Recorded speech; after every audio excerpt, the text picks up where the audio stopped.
Dhidi ya maafisa wa ngazi ya juu wa jeshi la serikali na wapiganaji wa RSF kule Sudan kutokana na mchango wao katika vita vinavyoendelea katika nchi hiyo.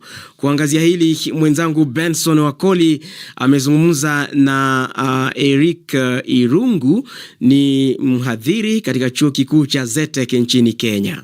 Hivi vikwazo vitakuwa na athari kubwa sana kwa sababu jambo la kwanza ni kwamba wale viongozi, na hawa ni viongozi katika jeshi na pia katika ule upande wa upinzani, ambao wana nafasi kubwa sana katika kufanya maamuzi. Kwa hivyo kutabadilisha nia yao na ari yao, kwa sababu wataonekana pengine iwapo mambo yataendelea na mwendo ambao unaendelea, pengine hatua zingine basi zaweza zikachukuliwa, zikiwemo hatua za kisheria.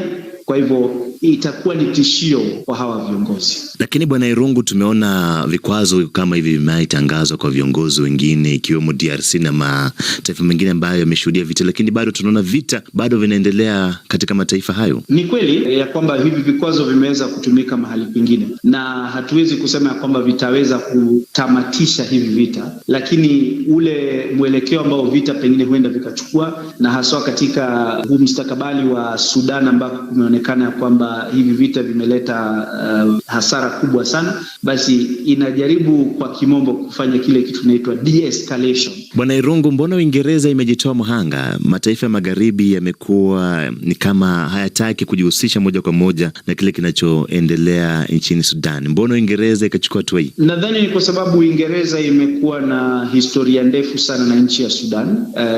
Kwanza ukianzia wakati wa ukoloni, wana historia ndefu sana, na kwa hivyo pengine kuna ile hali ya kuweza kujihisi ya kwamba pengine tatizo au chanzo ya matatizo ya Sudan pengine wana mchango mkubwa. Na pia ikumbukwe, lazima wakuwe wanaangazia maslahi yao, kwa sababu Sudan ni nchi ambayo ina uwezo mkubwa sana katika Afrika, ni nchi kubwa, na ukiangalia kuangazia kupitia nafasi ambayo nchi kama Uingereza huenda ikakuwa inaangalia katika hili eneo, basi wanaona Sudan ni nchi ambayo inaweza kuwa ni mwandani wa karibu sana. Kabla nikuachilie Bwana Irungu, unahisi pengine mataifa mengine yenye uwezo duniani yanaweza fuata nyayo za Uingereza?